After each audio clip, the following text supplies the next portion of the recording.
Hello and welcome to a Firstpost PoV. The whole world is just talking about one thing right now, and that's Donald Trump's trade war. He imposed tariffs on dozens of countries around the world, but now just one country is facing the heat from him, and that is China. He's imposed 245% tariffs on just one country, the Chinese. So clearly there are questions being asked about what his strategy is. What does this mean for the Chinese and the American economies, and where does this trade war go next? To answer these questions, joining me right now is Mr. Terril Jones, who's a senior journalist who's worked extensively in Asia, especially in China and Japan. Mr. Jones, thank you so much for speaking to Firstpost. Happy to join you. Let's talk about that latest tariff that I just mentioned, 245%. A lot of people are saying this is effectively a war just without the bullets and the military. Do you agree with that? Well, I wouldn't. I mean, it's a trade war. Certainly, war is a difficult term to use, but there's definitely, harm aimed at both countries, and both countries could suffer considerably. In the case of a war, there looks to be a winner who is going to either prevail or surrender, and I don't think either side is looking at backing down here. So it's definitely high stakes combat. Let's talk strategy now. Some of the president's allies seem to suggest that this is all just a negotiating tactic, that he's using this to build pressure on other countries so that they come around and negotiate deals with the United States. But others say, no, these tariffs are here to stay, and they're correcting historic wrongs against the United States and its trade equations. Which of these do you think is happening right now? Well, I certainly think that it's a case of both sides putting forth their cases and sticking strongly to it. Donald Trump likes to say that the United States is being victimized and being used, being ripped off, as he likes to say.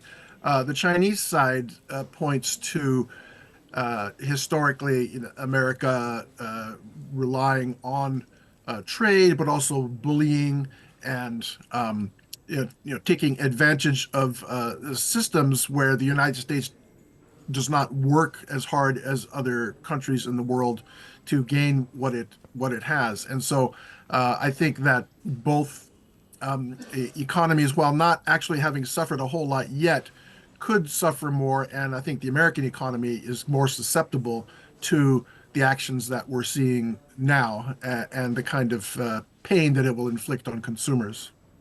A lot of people do say that this was inevitable. You've got the Americans, who are the dominant superpower right now, and the Chinese who are up and coming.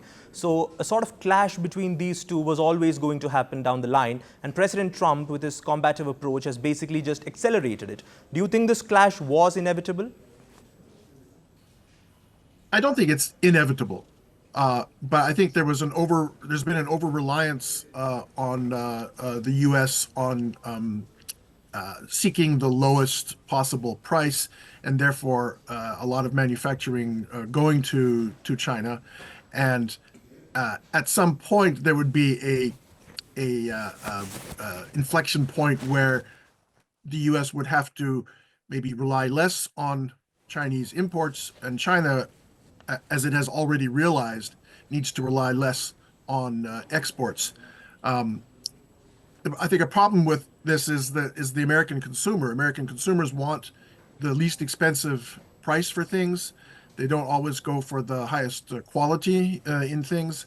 And this kind of situation could be self-perpetuating, especially among Americans, because Chinese companies and Chinese people have been much more accustomed to adversity and dealing with difficulties historically than Americans have in this country. And so some sort of confrontation was inevitable. I would not have expected it to be this extent so quickly. Let's also talk about the Chinese response now. You've spent a lot of time in China. You've studied their political system and their leaders. Do you think the president maybe underestimated the appetite that the Chinese had to escalate this trade war? I do think so.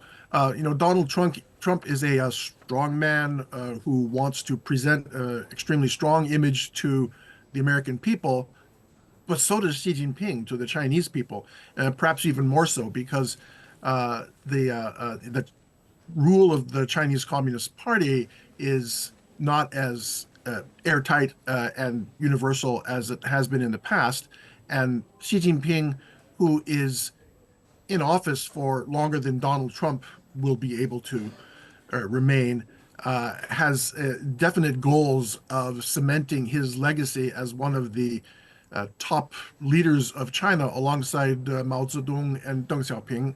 And so uh, he will not back down in the face of threats from Donald Trump or from the American administration. Uh, you don't see China changing its policy back and forth, as we've seen with American decisions in recent weeks. And so I think that they're in it for the long haul, and that there is uh, uh, certainly a danger that this could be a standoff for an extended time. And where is that confidence and defiance coming from for the Chinese? Because if we think back to the last trade war that was initiated in 2018, yes, the Chinese stood their ground, but they were, let's say, more willing to engage in a conversation with Donald Trump. This time, though, the rhetoric is much sharper from Beijing. Have they been preparing for this sort of a situation? Where does this confidence come from? Well, I think that they're somewhat offended by what they see as attempts at sort of international bullying from the U.S. administration. Donald Trump has spoken somewhat derogatorily of trading partners about all those who want to come and genuflect in front of him to beg him for trade deals. China does not want to be seen in that position by any means. China considers itself, and Xi Jinping considers himself, leaders of one of the two great superpowers in the country, and one superpower does not go on its knees to the other.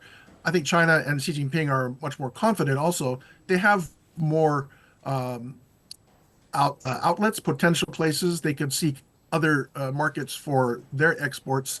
The United States would be hard pressed to find additional markets for its existing exports, and Donald Trump is sort of in a position of not begging, but saying, I have a goal. My goal is to bring American manufacturing back to the United States. China has a fair amount of control over that, how they can accept and encourage investment in manufacturing within their country. And so I think that is what has helped build Chinese confidence toward the United States at this point. So then would you say that the Chinese, as things stand, have more cards to play than Donald Trump? Because if you look at what they're doing with rare earth minerals, for example, that's something only the Chinese can do. The Americans don't have that sort of a card to play. That's right. I do think that the China side has more cards to play. It can put some hard screws to American companies, blacklisting them, ordering Chinese airlines not to purchase aircraft or aviation equipment from the United States. It can put restrictions on exports of, other items, and what it could potentially put some kind of restriction on Tesla or Apple, which have huge manufacturing operations in China, even though Donald Trump seems to want to allow them some exceptions from these rules. China could block the sale of TikTok, which is a big issue in the United States. It could devalue its currency, which would be a huge move, making Chinese exports less expensive. But then that raises the problem of cheaper Chinese exports flooding other markets also. So that would be an issue beyond the United States. But I do think China has more levers under its control than the United States does at this point. Would you then also say that China was the ultimate target for Donald Trump? All this Liberation Day rhetoric, all these tariffs on dozens of other countries, all of this was just a cover, and that his real target was to go after the Chinese, just like his last term? That's hard to say because he has a different approach than his last term. He has experience that he didn't have at that time. But I think that he believes that he has more leverage over China and over Xi Jinping than he actually does. And he wants to bring American manufacturing back to the United States. Where has it been relocated to more than anywhere else? Yes, to China. And so that would mean a lot uh, uh,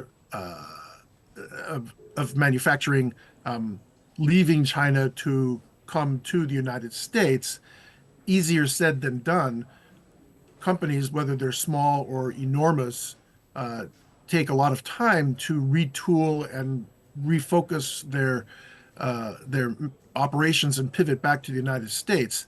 And uh, it's not clear to any parties, whether it's a foreign country or an American company, as to how long this situation might be in place.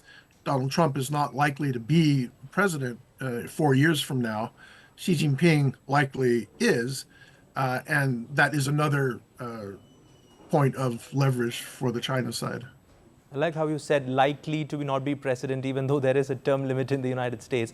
But that just makes me wonder, where is this thing heading right now? Are we going to see another cosmetic sort of trade deal like we saw last time? Or is this going to escalate into the next presidency, even if it's not Donald Trump's? Yeah, well, that's a great question, and we would all like to know. I mean, it's possible that this could all end in 90 days. But when you have these two people, Donald Trump and Xi Jinping, staring each other down, it's going to be difficult for one side to, as we say, blink and step back somewhat. And so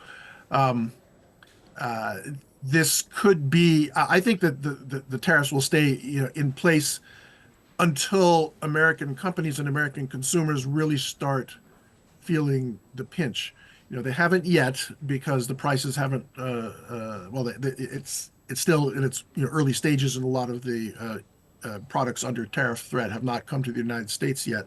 But this could continue unless some lower level negotiators say, "Look, okay, this is enough. This is not good for either side. Let's not have one side blink or not. Let's make this a win-win situation." I do think that it's not going to settle in the coming weeks, and American consumers will start feeling the effect of these higher prices soon. Whether something may happen within these 90 days, this reprieve that Donald Trump is giving to other countries that might encourage the U.S. and China to come to some kind of agreement, it's possible, but both sides are very stubborn right now. And this could continue beyond Donald Trump if there is another Republican who is a hawk toward China and China trade is elected. If a Democrat is elected, I think a lot of these will be rolled back pretty quickly, and that things would return to sort of second Donald Trump administration levels. But that's a long time from now. That's 3+ years, and so there could be a lot of pain and a lot of failed American companies, which we will hear about a lot more than any failed Chinese companies. Yeah. And just on that note of other countries and how they're responding, India, for example, has chosen not to take a combative approach against the president, and we're actively pursuing a trade deal with the United States. What do you make of that sort of an approach where you game Donald Trump, you listen to his concerns, and you try to strike a deal with him? Well, so many countries, companies, and people do that. Look at the traditionally more liberal technology billionaires in the United States who attended Donald Trump's inauguration and donated $1 million each to Donald Trump's inauguration. They want to be on his good side. Donald Trump has been known to take actions quickly. He likes to use executive orders which don't require approval of Congress. He can just sign something and make it happen, and that could happen to any country. And so I think many countries are saying, well, look, Donald Trump is preoccupied with China. He's among other domestic and international issues, of course. And so if we join a group, as large as Donald Trump has said, 70 countries are trying to negotiate trade deals, that could be an impetus for a country like India to say, well, let's not make waves. Let's try to keep the waters calm and see where this administration goes, because things do change so quickly and so dramatically, and not to rock our own domestic markets and political situation. I guess in a nutshell, things are very uncertain because it could all end tomorrow or it could end 10 years from now. That's how uncertain things are. And chances are we'll be having the same conversation 80 days from now when those tariffs could possibly kick in again. So thank you so much, Mr. Terril Jones, for speaking to First Post. Okay, happy to join you. Thank you.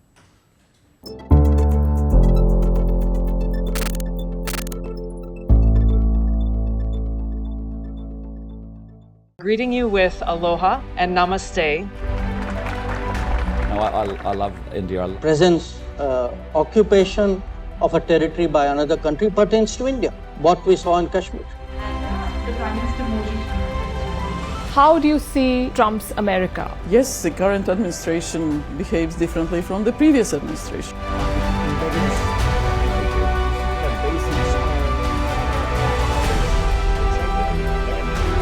Are you saying that there are foreign powers who are trying to bring down the current government in Syria? Exactly. Bluntly, Iran, maybe Russia too.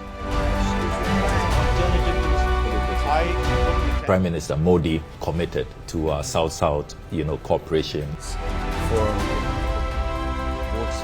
Not over 50%. Is Ukraine prepared to pay the price for that peace? No compromises at the cost of territorial integrity and sovereignty.